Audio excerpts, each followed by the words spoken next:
Imagínate que te despiertas aquí en Madrid una mañana y vas al baño y no hay agua. En los lugares más pobres del mundo te das cuenta de que la pobreza material más grande que hay es la falta de agua. Cuando vives una guara en medio del desierto de Afar en Etiopía a 57 grados de temperatura, lo que más quieres es agua. ¿Cuál fue esa tormenta? Empezamos en 2014 y vendimos la primera botella en septiembre de 2016. En España cuesta mucho que la gente te acepte cuando haces algo en lo que eres el primero. Bueno, pues como no teníamos ni puta idea de nada, decidimos que íbamos a fabricar la primera botella de plástico reciclado de la historia. Todo en nuestra vida es rápido, instantáneo y sin frustración hasta que llegas a la vida real. El éxito es peligroso para el ego, porque puedes caer en la falsa correlación de que si tú haces cosas y las cosas salen bien, significa que eres el amo. El que pierde la humildad por el camino ha perdido lo más importante, que es la conexión con la realidad. ¿Qué tal, amigos de Impact Social Cup? ¿Cómo estáis? Bienvenidos a un nuevo episodio. En el episodio de hoy os voy a presentar y vamos a hablar, charlar, divulgar con un emprendedor que admiro muchísimo, que va a ser, un episodio seguro que os va a encantar. Nacido en Sevilla, 1990, arquitecto de profesión y emprendedor social de oficio. Cofundador y CEO de Aguara, la primera empresa social española que reinvierte el 100% de sus dividendos en el desarrollo de proyectos con acceso a agua potable. Así como también cofundador y CEO de Liux, una innovadora startup enfocada en la movilidad sostenible, creando unos vehículos, de hecho, ultra sostenibles, que ahora vamos a hablar con él porque es una empresa revolucionaria también. Aguara ha logrado llevar agua potable a más de 100.000 personas en todo el mundo a través de 150 proyectos en 23 países y ha reciclado millones de botellas de plástico. Está presente actualmente en 23 países de América Latina, Asia y África. Reconocido en el año 2020 entre los 15 emprendedores más relevantes del mundo por la organización One Young World. También considerado como uno de los 23 protagonistas del cambio en España y uno de los grandes líderes de nuestra generación. Con todos vosotros, Antonio Espinosa de los Monteros. Un aplauso fuerte, por favor. Bienvenido. Gracias. ¿Qué tal? Muy bien, feliz de tenerte aquí. Por cierto, también lo he anunciado, jurado de la Impact Social Cup. Allí vas a estar. Bueno, gracias por la invitación. Bueno, es un honor tenerte, literalmente. Me hace mucha especial ilusión tener este episodio contigo para poder charlar con un emprendedor como tú. Lo primero, ¿cómo surge todo? ¿De dónde, es decir, dónde nace ese espíritu emprendedor? ¿Cómo empieza todo? Pues mira, yo no soy un emprendedor como de genética, de esos de cuna, ¿sabes? De esta gente que en el cole cambiaba cromos y montaba líos. Para nada. De hecho, nunca pensé que iba a emprender y tampoco tengo familia así emprendedora cercana. Y no me planteé algo así hasta que encontré como la necesidad de hacerlo. O sea, encontré una razón, ¿sabes? Por la que emprender. Y básicamente fue que estudiando arquitectura me empecé a liar en proyectos de cooperación. Estuve en Perú, en Camboya, en Etiopía, en Burkina Faso y estuve pues haciendo cosillas, pues construyendo, haciendo lo que podía, ¿no? Como estudiante de arquitectura, pues ayudando ahí en obras de construir casas, coles, un hospital y tal. Y entonces en los sitios más pobres del mundo, en los lugares en los que la gente vive en otra dimensión a la nuestra, ¿sabes? Son niveles de pobreza que son abismales en comparación con lo que vivimos nosotros. Pero en los lugares más pobres del mundo te das cuenta de que la pobreza material más grande que hay es la falta de agua. Yo cuando estuve en Etiopía, estuve 4 veces con una ONG que se llama Amigos de Silva y estuve allí pues, ayudando en la construcción de un hospital. Estuvimos haciendo el primer quirófano de una región de 1,5 millones de habitantes, la región de Afar, que es un lugar súper extremo. Y en el hospital pues iba a las consultas y a las habitaciones. No te imagines habitaciones de hospital como las que tenemos aquí. Tengo justo una cosa que quiero hablar contigo, de un discurso que haces en la Fundación Princesa Girona, que lo vamos a hablar luego porque es un discurso absolutamente brutal, pero por describir esa realidad que la gente pueda entender, la gente que nos está escuchando, porque será un público también, sí. Antonio, joven. ¿Qué veías allí? ¿Qué es ese hospital? Que entiendo que no es el Gregorio Marañón. Pues mira, cuando estudiamos en el colegio, yo recuerdo que en Conocimiento del Medio estudiamos que la humanidad pasa del Paleolítico al Neolítico como en el 15.000 antes de Cristo, cuando empiezan a practicar la agricultura y se asientan, ¿no? Antes son nómadas. Estamos hablando de personas que viven en el Paleolítico todavía. O sea, personas que son nómadas, que viven moviéndose de un lugar a otro, buscando agua, buscando comida, buscando... Y en el siglo XXI. Y son personas pues que, por ejemplo, en Afar, en la época más seca del año, la gente tiene que desangrar a las cabras para poder beber algo, porque no hay agua, no hay recursos.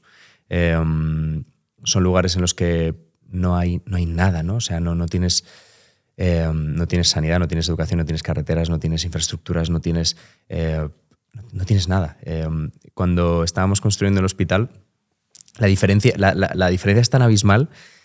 Para mí esta anécdota conceptualmente me vuela la cabeza, ¿no? Porque lo primero que hicimos a la hora de plantear la construcción del quirófano, teníamos que plantear el edificio en el terreno que teníamos, y pues, lo hicimos allí. Les dibujé con un spray unos cuadrados en el suelo de 1 metro por 1 metro para que excavaran 1 metro de profundidad, y esa era la cimentación del edificio. Y cuando se pusieron, trabajábamos con obreros que eran refugiados de la guerra de Eritrea, sin estatus legal. Les contratábamos como podíamos, porque no puedes contratar a un refugiado sin papeles. Y cuando se ponían a excavar, excavaban círculos. Entonces yo pensaba que me tomaba el pelo, o sea, la gente, ¿sabes? Decía, Dios, esta peña ha visto un blanco imbécil que ha venido aquí a decirles que hagan, y les he dibujado un cuadro y excavan cosas curvas. Y, tío, con el tiempo me di cuenta de que no tenían el concepto de ángulo recto. O sea, en su cerebro no existía el cuadrado ni el ángulo recto. En su mundo todo es curvo. Las dunas, los camellos, sus casas. En el mundo natural fuera del nuestro no existen las cosas cuadradas, ortogonales. Eso es una invención cultural nuestra, ¿sabes? Y entonces yo les dibujaba un cuadrado y no sabían, no lo entendían, ¿sabes? Y eso es un poco por ilustrar la distancia, ¿sabes? Como el abismo que hay en todos los sentidos. Y bueno, pues lo que te contaba, me iba por el hospital, veía a la gente, y veías gente que si rascabas un poco en su vida, en por qué acababan en un hospital, el agua casi siempre tenía un papel fundamental. Malnutrición, porque había las típicas fotos de niños con los brazos como palitos que llegan porque no llueve, entonces no crecen los alimentos y la gente pasa hambre y hay malnutrición y la gente muere de hambre. Problemas de infecciones. Hubo un hombre al que tuvimos que mandarle a 600 kilómetros a amputar la pierna porque estábamos construyendo el quirófano y no había quirófano, y sencillamente porque se había hecho una herida en el campo y no tenía agua limpia en casa, y 3 meses después una herida de mierda se había convertido en una amputación. O un montón de enfermedades estomacales. En estos lugares la gente muere por diarreas. O sea, al final tú bebes agua contaminada, coges una diarrea, ¿y qué pasa cuando tienes una diarrea? Que te deshidratas. ¿No tienes agua? Y si no tienes agua y sigues bebiendo agua contaminada, acabas muriendo. Y mucha gente que venía al hospital venía por problemas de ese tipo. Entonces, rascabas y veías que el agua estaba detrás de la mayoría de los problemas de la gente, ¿no? Y bueno, pues luego me puse a investigar y te das cuenta de que en el mundo hay más de 700 millones de personas que no tienen acceso a agua potable, que las enfermedades derivadas del consumo de agua contaminada son la primera causa de mortalidad en el mundo y de mortalidad infantil. Y bueno, es que es algo que tenemos como tan... Sí. Es como tan obvio y tan evidente para nosotros que es muy difícil hacer el ejercicio de empatía de lo que supone vivir sin agua. La única forma de hacerlo es lo que tú estás contando. La única forma que hay de hacerlo es ir a verlo y a vivirlo. Allí, verlo y vivirlo. Es la única forma. Es la única forma. Lo único que se me ocurre. No hay nada, no se me ocurre otra forma. Es que no. Imagínate que te despiertas aquí en Madrid una mañana y vas al baño y no hay agua. Y vas a la cocina y no hay agua. Y te habrá pasado alguna vez que hay un corte de agua en tu edificio, en tu zona. Voy a hacer una anécdota. Y estás puteado. Ultra corta. Yo el primer piso que me cojo con Ruth, que está por aquí Ruth, el primer piso que nos cogemos juntos en Madrid, nos tocó la maravillosa mala fortuna de que estuvimos 1 mes y medio sin agua. Bueno, lo voy a decir aquí públicamente. Es que yo pillé hasta... ¿cómo se llama? No. ¿Cómo se llama? Pillé hasta lombrices, tío. ¿Lombrices? Claro, tío. ¿Lombrices? O sea, lo digo claro. ¿Lombrices? Yo cagaba gusanos, tío, literalmente. Es fácil. Pero Es fácil. que estás hablando de lo que tú decías, de Madrid. El resto de cosas eran increíbles. Es decir, pues lo que es Madrid. Claro. Simplemente que durante un mes y medio no teníamos agua por un problema que el edificio, que justo allí… No te voy a hacer preguntas de cómo era tu día a día y tu higiene personal, pero… Pero lo pasé horrible, claro, es tío. Que… Lo pasé horrible y fue una… Pues mira, no hay mucha gente que haya tenido una experiencia así que pueda hacer ese ejercicio de empatía. Bueno, pero… solo eso como una anécdota, viviendo como un rey en Madrid. Porque tú, claro, la contras la otra parte. No, pues es que imagínate que además de no tener agua en tu casa, no tienes agua en tu barrio. Y no hay forma de acceder, o sea, currar, ir a estudiar, todas esas cosas son una segunda prioridad. Te tendrás que ir al Manzanares a buscar agua con un bidón, ¿sabes? Y esa es la realidad de millones de personas en el mundo. No, increíble. Y entonces detectas esa necesidad y sale, es muy curioso, sale el gen emprendedor. Entiendo que hay algo que te dice, yo tengo que hacer algo aquí. Sí, fue como una conjunción de cosas. Yo estaba en la carrera y llegó un punto… Bueno, todo esto no es un día, ¿sabes? No hay un día que haces clic. Por lo menos en mi vida no ha sido así, ¿no? Fue como un proceso, una evolución en la que yo empecé a darme cuenta en cuarto de carrera ya tenía bastante claro que quería dedicar mi trabajo a algo, a generar impacto de alguna forma, ¿no? Y bueno, tuve ahí un momento como de epifanía. Fui al cuarto de mis padres una noche y les dije, oye, quiero dejar la carrera, irme a Etiopía a vivir y ser misionero. ¿Fue así? Sí, fue literal. Y fue un drama. Claro, o sea, unos pobres padres, un día cualquiera. Aparte, yo no soy muy expresivo, entonces no se lo esperaban muchos. Entonces, como random total, ¿no? En plan, venga, anda, Antonio, vete a dormir, ¿no? No, que va, fue un drama porque sabían que lo decía en serio.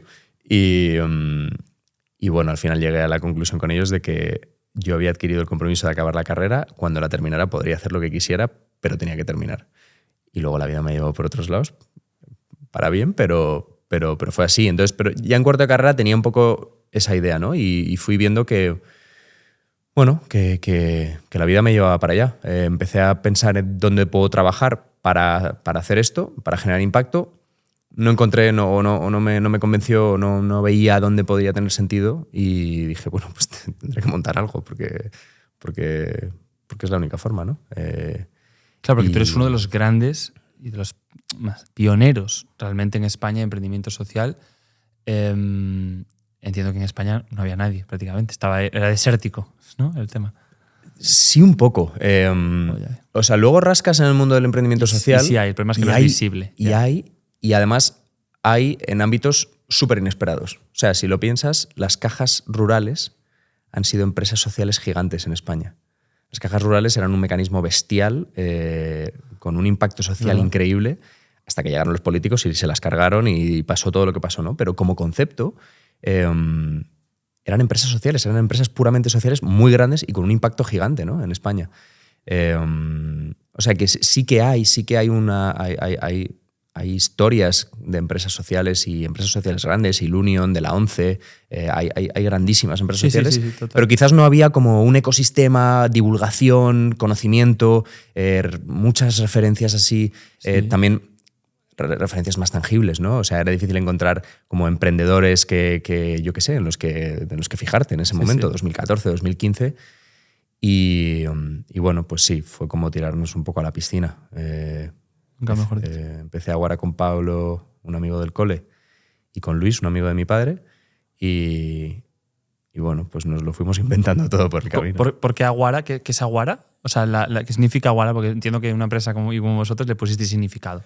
Sí, Aguara es una palabra etíope que significa tormenta de arena en el desierto. Entonces, cuando vives una aguara en medio del desierto de Afar, en Etiopía, a 57 grados de temperatura, lo que más quieres es agua. Es como es un poco una especie de contradicción. Una paradoja, ¿no? Sí, una paradoja. Nada, brutal. ¿Y cuáles fueron los retos más grandes que os encontrasteis al emprender socialmente? Porque claro, ahora es un ultra éxito Aguara. Además, bueno, ahora igual lo cuentas tú con muchísimo más detalle, ¿no? Pero si no me equivoco, además ha entrado de partner Hijos de Rivera, que son gallegos. Sí, Estrella Galicia, una empresa… No lo has dicho, pero se te nota el acento, ¿eh? Sí, de Pontevedra. Una empresa importantísima con además, bueno, nosotros allí en Galicia, pues claro, Estrella y además ya con una dimensión muy grande. Entiendo que ahora ya es otra cosa, pero en su momento, ¿cuáles fueron los retos más grandes, los momentos más difíciles? ¿Cuál fue esa tormenta? Pues tío, muchos. Empezamos en 2014 y vendimos la primera botella en septiembre de 2016. Entonces fue un camino muy duro. Primero porque 2 de los 3 socios éramos universitarios, es decir, no teníamos ni idea de nada. Y aportábamos entusiasmo, ganas y curro, pero poca experiencia, poco conocimiento. Luis, el tercer socio, que era amigo de mi padre, sí que tenía mucha experiencia, mucho conocimiento y fue el que le ponía un poco de dirección, ¿no? Eso es. Luego también las dificultades propias de emprender en España en general y en un sector industrial. España es el país número 97, según el último índice Doing Business del Banco Mundial, en la categoría Start New Business, o sea, empezar un negocio. Somos 97 del mundo. Es el 97 del mundo de 180. Es dramático. Es dramático. Es muy heavy. En el ranking general estamos 30, que es más o menos donde nos debería corresponder, y en este apartado en concreto somos el 97. Entonces, en general, en España es difícil emprender, con lo cual, bueno, pues eso ya es parte del camino. Pero luego, además, teníamos que hacer mucha pedagogía. O sea, íbamos a un inversor, a un cliente, y explicarle lo que era una empresa social, una empresa que vende un producto, pero que es sin ánimo de lucro. Entonces, era como, pero esto es una ONG o esto es una empresa, te vas a lucrar. Oíamos barbaridades, ¿no? Entonces vas a vender y te vas a lucrar a costa de los negritos, o sea, cosas de ese tipo, ¿no? Bestiales, una falta de sensibilidad de otro nivel. A saco. Y bueno, pues había que hacer mucha pedagogía. Oye, esto es una empresa que vamos a vender un producto, pero sin ánimo de lucro, todo el beneficio está destinado a unos proyectos. Y bueno, ahora algo que parece tan evidente, que es que compras una botella de agua y estás ayudando que, además de beber agua tú, tengan agua otra gente en otro lugar del mundo que lo necesita. Muy sencillo, claro. Sí, pero los mensajes también los vas depurando con el tiempo, ¿no? Al principio, pues bueno, había que la mayoría de gente no entendía lo que hacíamos y no le interesaba, y además lo que hablábamos antes, ¿no? No tenía muchas referencias. Era como, bueno, pero entonces, ¿qué hacéis y como quién? Y, o sea, en España cuesta mucho que la gente te acepte cuando haces algo en lo que eres el primero. Porque más que ver la oportunidad de subirte a algo nuevo, la gente le ve el riesgo de que eso no lo ha probado nadie, entonces no me voy a meter ahí, claro. No vaya a ser que... Joder, es que es increíble la mentalidad, es bestial, tío. Es bestial. Si fuera en Estados Unidos, otros países, como en plan, ¡buah, el primero, venga, por ellos! Además se ven todo. Tú, por ejemplo, no me lo puedo creer. Ves un lineal de bebidas en una tienda de retail española y tienes las mismas bebidas de siempre. Tú te vas a un lineal de bebidas en un retail Yankee, inglés o americano, y siempre hay movidas raras, innovaciones, la gente prueba cosas. Aquí es como, mira, no voy a probar eso, que me voy a gastar 2 pavos en algo que igual no me gusta, me voy a coger lo de siempre, ¿sabes?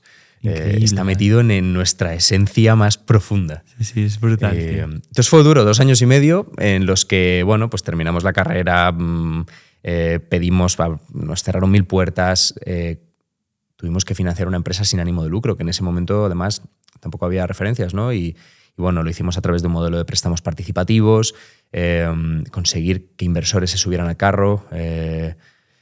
Bueno, no fue fácil. Y luego encima nos metimos en el lío porque por el camino, en aquel momento el tema del plástico en las botellas, la verdad es que no le importaba a nadie.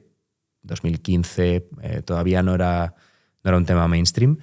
Pero sí que, bueno, pues estando ahí dentro y metidos y analizando todas las externalidades del proyecto, vimos que era un tema clave, ¿no? O sea, no podíamos intentar generar un impacto social positivo en el Congo o en Camboya cargándonos el planeta aquí en España con nuestro packaging o con nuestra actividad. Entonces, bueno, pues como no teníamos ni puta idea de nada y nos parecía que todo era fácil y éramos súper ingenuos. Es la parte positiva, ¿no? Es la parte positiva, que te parece que todo es posible. Decidimos que íbamos a fabricar la primera botella de plástico reciclado de la historia. Y claro, íbamos a los fabricantes de plástico y les decíamos, oye, tío, que estamos aquí para cambiar el mundo, unos chavales de aquí de la universidad y tal. Y entonces todo multinacionales, gente, los ejecutivos que nos miraban. Pero ¿y el año pasado cuántas botellas vendisteis? No, 0, pero bueno, tengo aquí un plan de negocio que lo vamos a petar y tal. Pero ¿y qué marca es esta? ¿Qué empresa sois? ¿Cuánto compráis al año? O sea... Y fue muy complicado. Tardamos 1 año y medio en lo que ahora yo llamaría un proyecto de I+D. En ese momento era pues una cosa que nos molaba y que había que conseguir hacer. Y Y bueno, pues ya digo, muchos líos, nos metimos en líos. Pero al final, en septiembre del 16, vendimos la primera botella de Aguara y era la primera botella de plástico reciclado de la historia de Europa, porque unos tíos en Hawái 3 meses antes lo habían hecho. ¿En serio? Igual estuvo muy guay, porque significaba que se podía hacer. Casi compartisteis el récord ahí. Pero bueno, que no se trata de... Sí, no, total. Pero bueno, Pero siempre es un hito importante, ¿no? El ser pionero. Sí. ¿Y cómo te sentiste cuando se vendió? O sea, ¿cómo fue? Porque eso es como pues tío, mágico, me sentí mal porque yo hay una cosa que he hecho mal siempre, que es no disfrutar de los pasos que vas dando, ¿sabes? Siempre estoy rayado con el siguiente. Ahora menos, ya voy aprendiendo un poco a disfrutar de los pasos, ¿no? Pero en ese momento yo ya estaba pensando en, bueno, tenemos una botella, tenemos una empresa montada, tenemos una marca, tenemos un producto, tenemos un fabricante. No tenemos clientes, ni uno, ¿sabes? O sea, llevamos 2 años y medio trabajando y tenemos 0 clientes, 0 distribuidores. Hemos vendido, de hecho, la primera botella ni la vendimos, la donamos a una carrera benéfica. O sea, fue como... y claro, ahí empezó lo difícil. O sea, después de 2 años y medio de cuando no tienes referencias, todo te parece muy difícil. Para mí eso me pareció pues un subir el Everest, ¿no? Y pues que no teníamos nada hecho. Entonces, ahora fueron 3 años de tirarnos a la calle, ir a puerta fría a vender un producto que la gente no conocía, no quería, no entendía, y además con una frustración de... Porque nosotros en nuestra cabeza, joder, cuando veíamos una botella de agua decíamos, tío, esto es una marca de agua. Que, sinceramente, la mayoría de los consumidores les da igual una marca de agua que otra. Cambian muy fácil, es un producto que tiene poca fidelización, ¿no? Y esto es una marca de agua que encima es 100% social y que encima la fabricamos con plástico reciclado. O sea, tío, esto nos lo van a quitar de las manos, ¿sabes? Esa es nuestra ingenuidad. Y luego la realidad del mercado era durísima, ¿sabes? No tienes una marca conocida, no tienes credibilidad, no tienes distribución. Tío, estás hablando de cosas me parece tan top para todos los emprendedores que escuchan, o sea, me parecen tan importantes porque hoy en día yo lo veo, o sea, es en pantalla. Tú sabes, tú eres del 90. Tú sabes que hay una generación de un montón de emprendedores que ya no creen en el sistema educativo o que están buscando otras opciones y están viniendo gracias a vuestro trabajo desde pues, precisamente 2014-2015 y los grandes emprendedores que está teniendo España, pues se está inspirando a que muchas personas emprendan. Pero claro, esta gente está con esto, creciendo, la gente de generación del 2000-2005 empieza con esto y a lo mejor tiene claro que no quiere ir al sistema educativo, que no quiere ir a la universidad y está buscando sus referentes aquí, en la pantalla, ¿no? Y con este siglo y es decir, el auge de la tecnología y este momento de la inmediatez, buscan esa gratificación instantánea donde, joder, Antonio, es que estoy emprendiendo tal y a los 6 meses es que no tengo resultados, es que a los 3 meses no tengo resultados, es que al año no tengo resultados. Oye, tío, estás escuchando aquí, 3 años, tío, 2 años y medio para vender una botella, joder. Y luego empieza lo duro. O sea, me parece un mensaje ultra potente, tío, porque todos los emprendedores que venís aquí, que habéis venido, ha pasado Yaiza, estás pasando tú, ha pasado Guille, ha pasado Emilio, por supuesto Manu, Vincent Rosso de BlaBlaCar. Sois perfiles que sí, que sois unos cracks, tío, pero todos tenéis 1000 años de curro, tío. Y entiendo que esos 3 años currando como, joder. Bueno, es un mensaje potentísimo. Es que es muy real lo que dices. Y por un lado, no es culpa de las generaciones jóvenes, porque les han educado así. Los padres de hoy en día nunca les han dicho que no. Nunca les han negado nada. Nunca. Y no solo los padres, es la sociedad en general. O sea, quieres una hamburguesa y la tienes en 10 minutos en casa. Sí. Quieres ligar y tienes con el dedo vas pasando a ver con quién. Quieres mandar un mensaje y lo mandas a las antípodas a Australia en milisegundos. O sea, todo en nuestra vida es rápido, instantáneo y sin frustración. Hasta que llegas a la vida real. El problema es que la gente joven no la han preparado para la frustración, que es una parte fundamental de la vida. Y llegas a la vida y te pegas el gran leñazo, porque no estás entrenado para eso.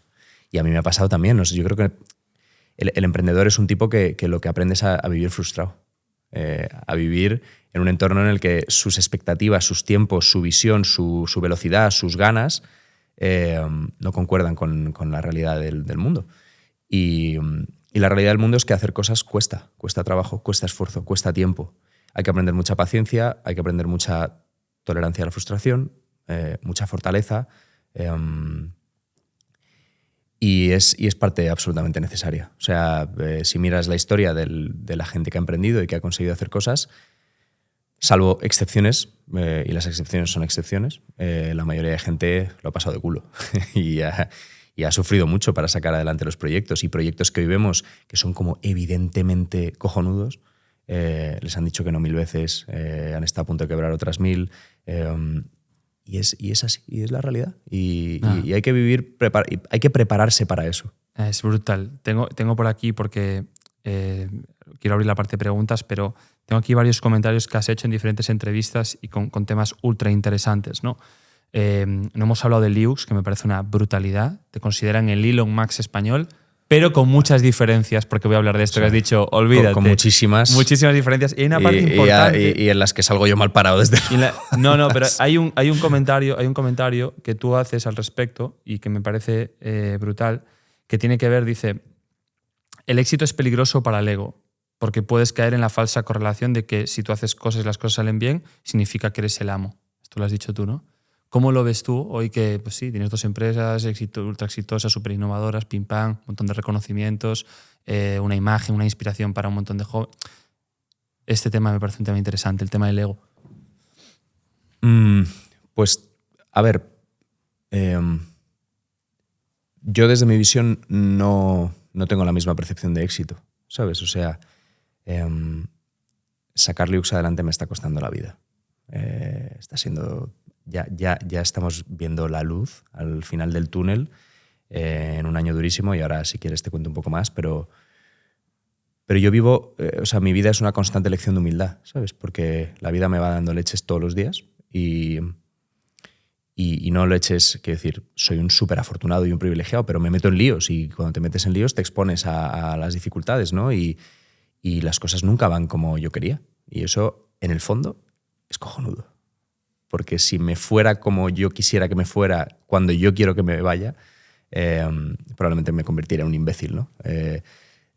Y es lo que le pasaría a casi cualquiera. Entonces, creo que la humildad no es solo una herramienta para poder vivir en un entorno emprendedor y sacar adelante las cosas. Es que sencillamente es una virtud que está necesaria en la vida, que el que pierde la humildad por el camino, por mucho que haya ganado, no sé, millones de euros y empresas, y ha perdido lo más importante, que es la conexión con la realidad. Somos humanos, viene un virus y nos mata en segundos, puedo salir a la calle aquí fuera y me atropella un coche, y somos muy frágiles, y somos muy pequeños, y somos muy limitados, y la única razón por la que los proyectos tienen éxito y las empresas tienen éxito es el colectivo. Tú puedes tener una idea inicial, tú puedes poner la cara, ir a recoger un premio, ser el... Pero no eres más que un eslabón de una cadena gigantesca para que las cosas pasen. Y cuando pierdes eso de vista y crees que las cosas pasan porque tú eres tú, el problema que tienes es que has perdido el contacto con la realidad. Me parece brutal, porque además, bueno, quiero que sepas que el logo de la Impact Social Cup es una paradoja también, porque esto es una competición para promover emprendimiento social con un fin, que es la cooperación intersectores, es decir, es promover cooperación y unión. Ese es nuestro único fin. Muy bueno. Liante profesional. Mi único fin es liar. Me encanta lo que has dicho y sabía que iba a ser brutal, ¿no? Tengo por aquí, justo sacando el tema de la humildad, hablas de varios valores que han sido importantes para ti, y justo antes hablabas de valores que al final los emprendedores lo que necesitan precisamente para poder ni siquiera tener éxito, porque eso nunca te va a garantizar, ¿no? Emprender siempre es un camino con un porcentaje de riesgo importante, y como tú comentabas, en España todavía más. Pero hablas de 4 valores muy importantes. La humildad, lo acabas de comentar, la perseverancia, también has hablado de ella, la generosidad, y luego hablas también de uno muy importante, la gratitud.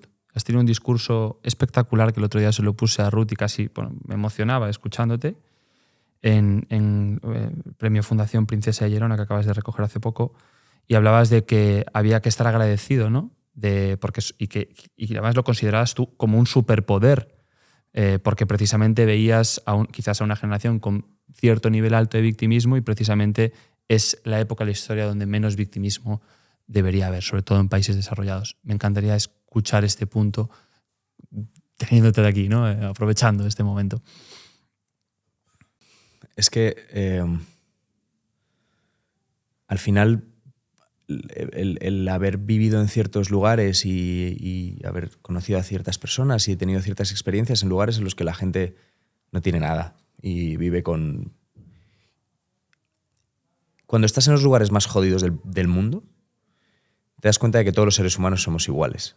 O sea, da igual que estés en un foro de superpresidentes de empresas o en una obra con refugiados de la guerra de Eritrea, que no saben leer ni escribir y pesan una media de 50 kilos por la desnutrición, te das cuenta de que son todos iguales, somos todos iguales. Queremos lo mismo, buscamos lo mismo, que es amar y ser amados, ser aceptados, pertenecer, dar sentido a nuestra vida y eso es maravilloso, ¿no? Entonces, cuando has visto eso y cuando te descubres tan afortunado, te pones en perspectiva, ¿no? Y en los premios, pues, lo que hice fue compartir algunos datos, ¿no? Cuando tú estás dentro de tu vida, siempre estás mirando al que está mejor. Y siempre, y es muy fácil tener envidia. Somos una sociedad súper envidiosa, aunque claro, no tenemos muchas razones para serlo. Pero es muy fácil mirar, siempre te comparas con el que está mejor que tú. Pero si haces un ejercicio pragmático, honesto, de compararte con el resto de la humanidad, vas a descubrir, si estás oyendo este podcast, es decir, tienes un medio de comunicación moderno, tienes internet y estás en Occidente, lo más probable es que te descubras un absoluto privilegiado. Todos tenemos nuestros problemas, enfermedades, problemas familiares, nuestros líos, o sea, eso está ahí, pero nuestro punto de partida es distinto, ¿no? Y es el de personas privilegiadas en un mundo en el que hoy en día hay, pues, un poco esos datos, ¿no? 700 millones de personas que no tienen agua potable, 1.200 millones de personas que no tienen electricidad, 2.000 millones de personas que no tienen un baño en su casa, 3.000 millones de personas viviendo bajo el umbral de la pobreza extrema. Y esto es el mundo de hoy en día. Y si encima estudias un poco de historia y otro ejercicio de empatía, ¿no? Te pones en los pies de un tío del siglo XIII que vivía en la España feudal. España no le iba tan mal. Había otros sitios en los que estaban en una tribu. Somos parte del 1% más afortunado del planeta. Hoy. O sea, y somos parte del 0,1% más afortunado de la historia de la humanidad. Con nuestros líos, con nuestras enfermedades, con nuestros problemas, con nuestra pobreza percibida, porque al final la pobreza siempre es relativa, ¿no? Tú te percibes, pero si sales de tu burbuja y de donde estás y te pones y dices, reinicio la lotería de la historia de la humanidad, en el 99% de los casos te hubiera tocado una vida de mierda en comparación con la que tienes. Brutal. Entonces, a mí me gusta mucho ese punto de partida porque, primero, a mí me coloca en una visión mucho más realista de mi vida. Me ayuda a desvictimizarme, porque yo también me victimizo mucho. A todos nos pasa, todos tenemos nuestras movidas, ¿no? Pero me ayuda a racionalizar mis victimismos y me ayuda a vivir agradecido. Y creo que vivir agradecido te cambia la perspectiva de la vida. O sea, pasar de vivir victimizado, culpabilizado o vivir con una perspectiva negativa sobre lo que es tu vida a vivir con una perspectiva de gratitud, te cambia todo lo demás, te cambia cada día. Sí, es brutal. Nada, me ha encantado escucharte porque era un mensaje que creo que es un mensaje muy, además, necesario e importante en el momento en el que vivimos. Y ahora quería aprovechar para tengo dos opciones, ¿no? Porque si yo pienso egoístamente en lo que me gustaría hacer, estaría hablando contigo 3 horas o 4 horas, pero tengo 1000 temas de conversación que sacar y estoy súper feliz y sobre todo muy cómodo estando aquí contigo. Pero tenemos un público que ha venido aquí, además hoy muy familiar, y quiero, como siempre, dar la oportunidad de que la última parte del podcast te puedan preguntar. Sé que nos queda por hablar de Liux, que es un proyecto que te voy a decir, o sea, obviamente va a salir adelante, va a ser un éxito a nivel de mundial, un caso mundial seguro, pero bueno, toda la admiración por toda la valentía y todo lo que estás haciendo, que si ahora en la pregunta pues entra en detalle, tendremos la oportunidad de traerte nuevo al podcast para hablar en detalle de eso, porque seguro que además en los próximos meses se darán pasos importantes. Dicho esto, abrimos parte de preguntas con Antonio. Y si no hay, pues yo sigo tirando. Bueno, Antonio, muchas gracias por la conversación. Y nada, te quería preguntar sobre el tema que has dicho al principio de cómo empezaste en algo que la sociedad a lo mejor todavía no había visto o no tenía conciencia pues, de que ese producto tuyo estaba, ¿no? Entonces era un poco la pregunta de qué fueron los primeros pasos o qué pasos darías tú ahora sabiendo lo que sabes, y cómo ordenarías tú los pasos a dar a un emprendedor que puede tener un proyecto a lo mejor innovador que no existe, que no es un negocio a lo mejor que pueda ser una copia, que pueda ser un restaurante, por ejemplo, ¿no? Que tienes un poco más la lógica, el avance de, bueno, puedo tirar por aquí, primero contrato, luego busco clientes y luego tal. Cuando es una empresa la cual es muy innovadora o no existe, en ese momento de que estás ahí en tu despacho, en tu habitación, investigando, venga, voy a hacer esto o hago esto o empiezo por aquí, ¿cómo lo enfocas ahora? O sea, ¿qué es la parte más importante o por dónde te dirigirías tú para bueno, avanzar hasta donde has llegado? Que al final pues, es una parte importante, ¿no? Y muchas veces estamos perdidos en esa posibilidad de hacer tantas cosas y no sabes cuál es más importante o cuál te vendría mejor. Y nada, simplemente eso. Vale, pues gracias por la pregunta. Lo primero que haría y que he hecho siempre que tengo un proyecto es contárselo a tantas personas como puedas. Salvo que, a ver, hay startups que parten de una persona que sabe un huevo de una industria y que, siendo un súper experto, encuentra una solución muy concreta que tiene que ver con algo que requiere una propiedad intelectual o algo... Ok, vale, ese que se lo guarde un poco. Para el 99% de los proyectos, contárselo a todo el mundo. O sea, a todo el mundo, lo primero. Habla con cuanta más gente puedas, recibes feedback gratis. Normalmente toda la gente a la que se lo cuentes es potencial consumidora, con lo cual estás recibiendo feedback de consumidor y lo vas a recibir en una fase crítica porque es cuando empiezas a diseñar las cosas. Y te va a ayudar muchísimo. Mucho feedback va a ser el de siempre, ¿no? Es imposible, no tiene sentido. Pero bueno, a mí una frase que me gusta mucho del emprendimiento, no sé de quién es, tengo que encontrarlo, pero que dice que todos los proyectos disruptivos pasan por 3 fases. En la primera todo el mundo te dice eso es imposible. En la segunda todo el mundo te dice cómo tienes que hacerlo. En la tercera fase todo el mundo te dice yo ya te dije que eso funcionaría.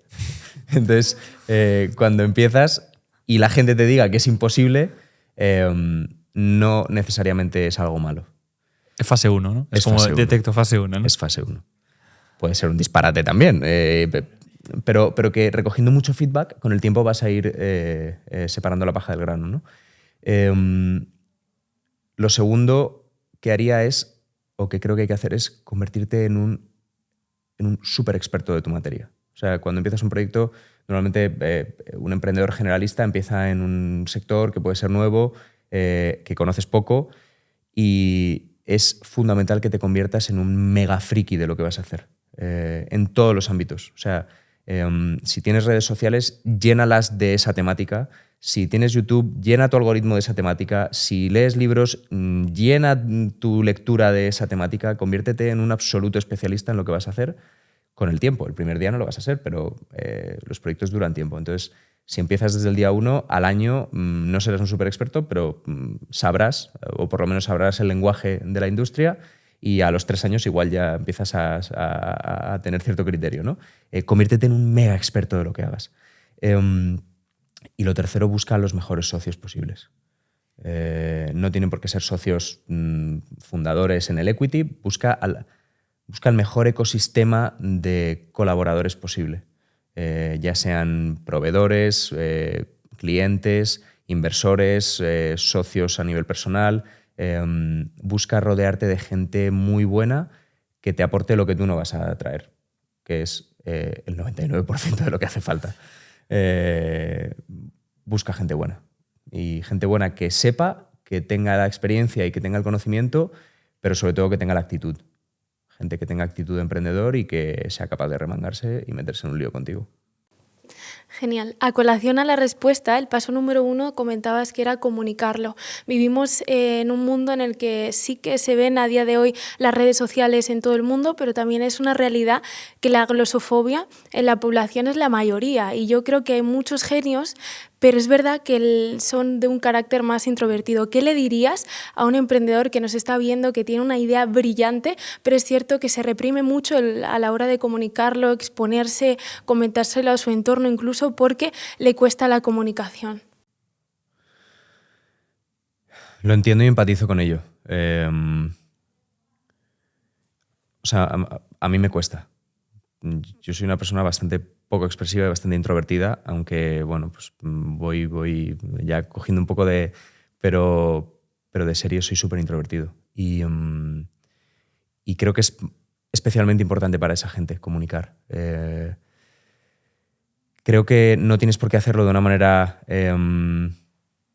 pública, no tiene por qué ser a través de redes sociales, no tiene por qué ser a través de comunicación masiva. O sea, quizás el feedback que necesitas es un feedback más cualitativo, a través de personas de tu entorno, pero empezando por tu familia, empezando por la gente que tienes más cerca.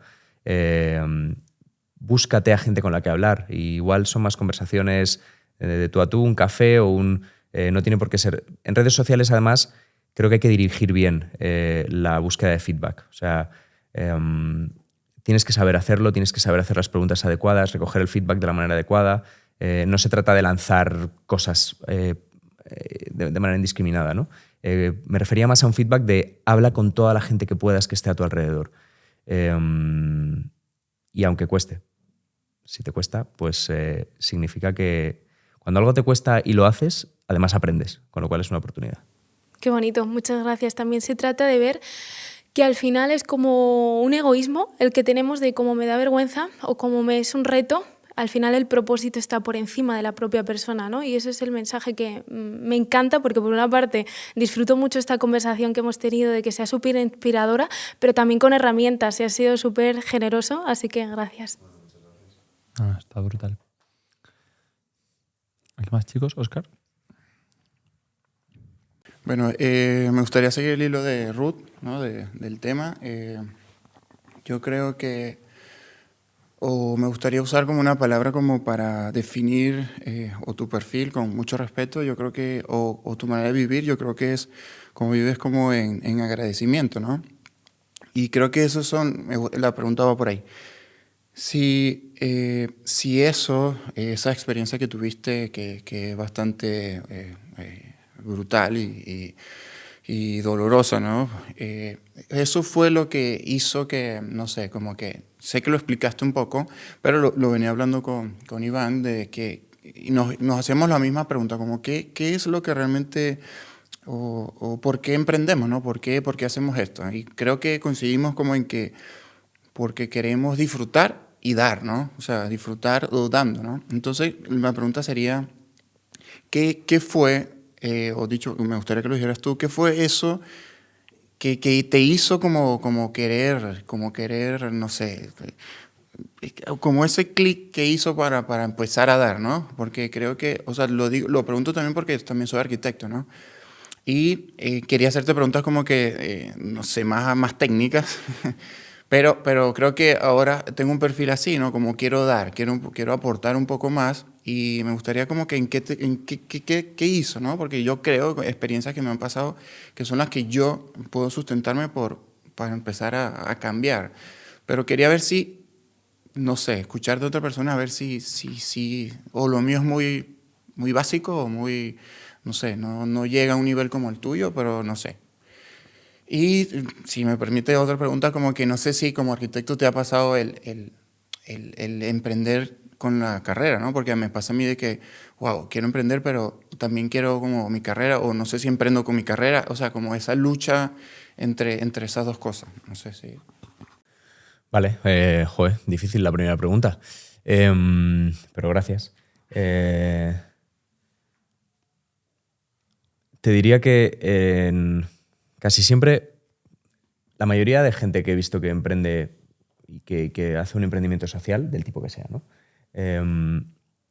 Es gente que empieza por una vivencia personal profunda, relativamente traumática y bueno, en mi caso fue viajar, conocer, trabajar en estos lugares. Aquí habéis visto más casos, ¿no? Como el de Guille. Creo que ese salir de tu mundo y ver otras realidades a mí me ha llevado a 2 fases. La primera es una fase de culpa, que no es buena a largo plazo, pero sí que ayuda a empezar a moverte. Que es ver a seres humanos como yo que viven en la mierda, ¿sabes? Y decir, ¿y yo por qué tengo todo esto? Y caer un poco en la cuenta de que lo que yo tengo no es mío. O sea, yo he nacido donde estoy por lotería y todo lo que tengo no es mío. Es un regalo, ¿sabes?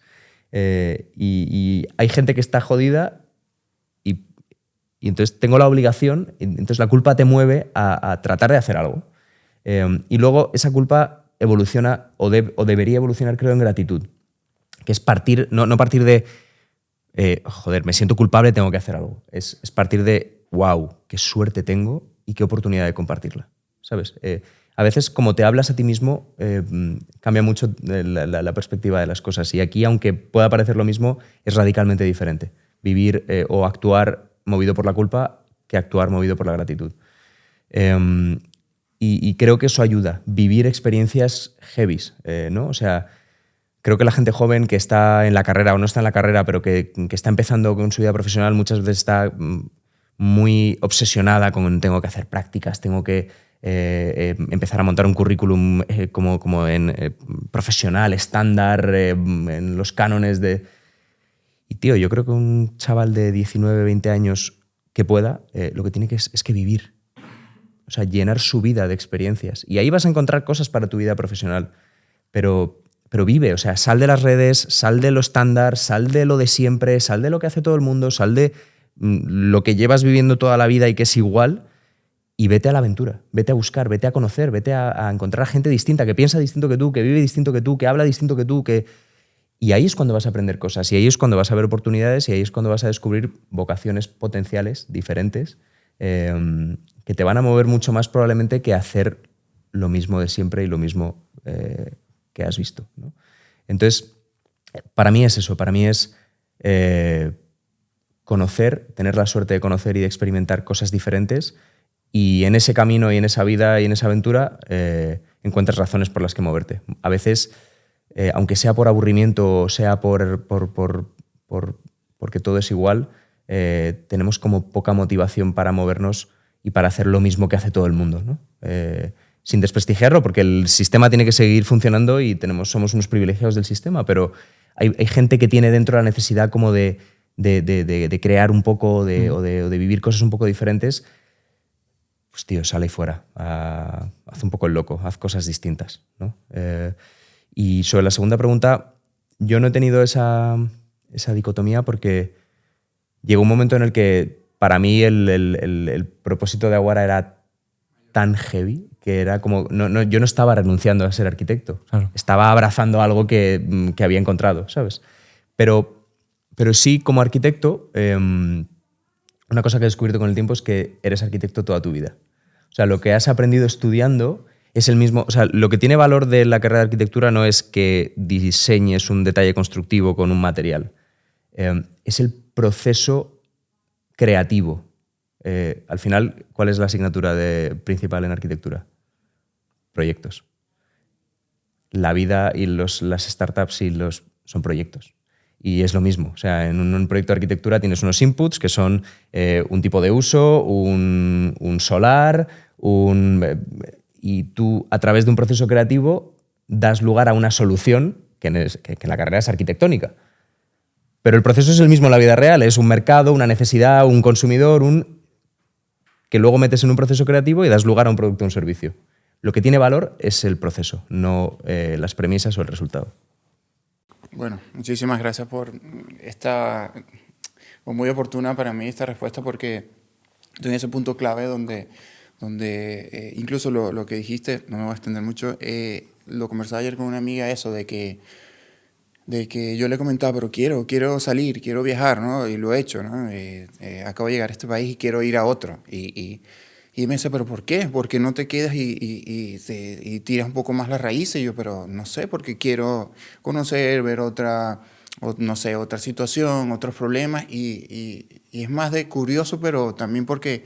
Pero a veces no es ni viajar, ¿sabes? A veces no es irte a sitios, Sí, a veces claro. es gente que tiene de repente, tengo la intuición de que me gustaría escribir poesía y no lo hago porque eso en LinkedIn no aporta nada o en mi currículum no aporta nada y es como, tío, escribe poesía o monta un grupo de música o haz un voluntariado random que te guste o sea, haz las cosas que se salen del molde, ¿sabes? Aunque no haya un apartado en LinkedIn donde ponerlo, da igual. No sé si hay esa fase es como el disruptivo, pues estoy en esa, en que quiero como, bueno, no sé, romper y buscar otras cosas, ¿no? Seguramente voy a conseguir ese punto donde es ahí.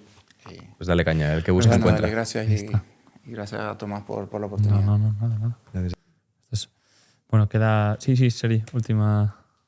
Ya cerramos.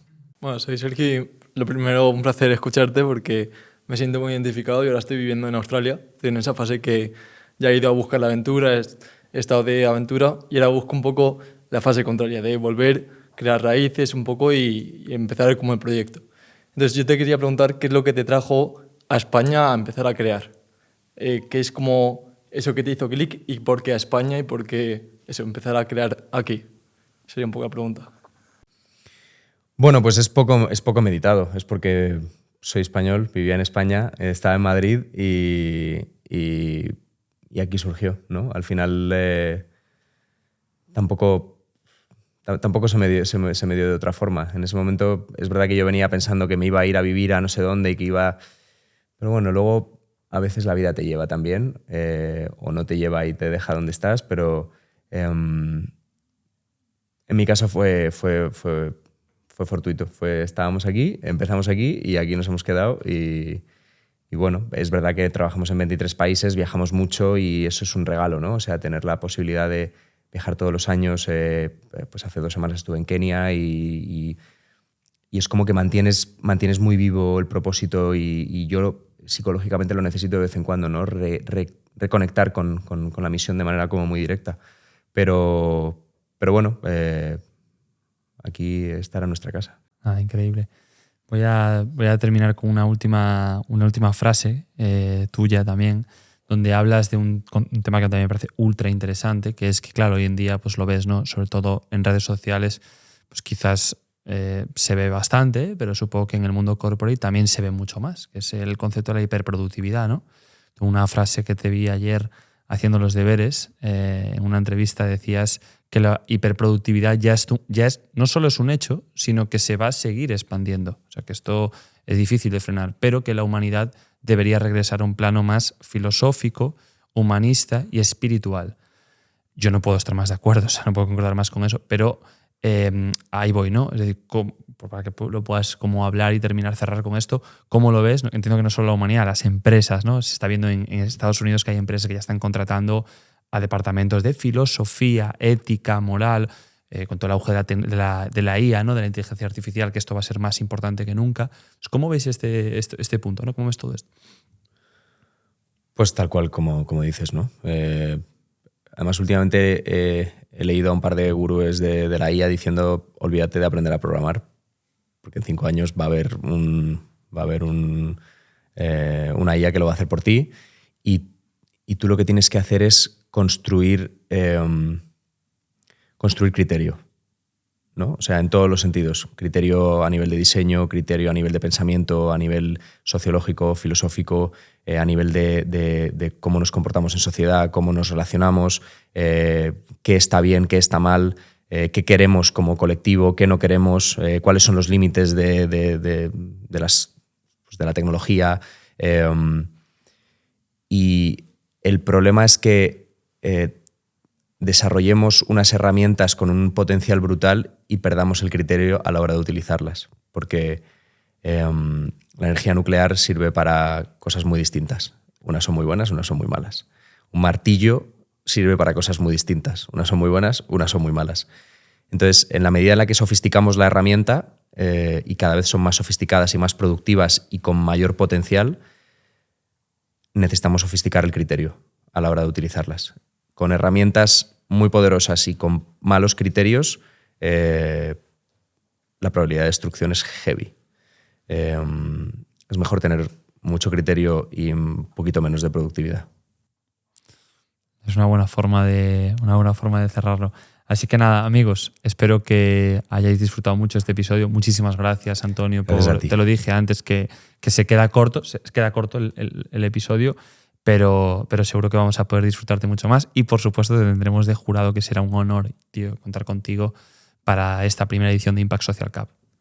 Gracias por la invitación y gracias por lo que estés montando, que hace mucha falta y tiene un mérito bestial. Así que ánimo y en lo que podamos vamos a estar ahí. El único sueño es que las futuras generaciones se emprendan con Impact, así que vamos a por ello. Pues vamos a por ello. Gracias.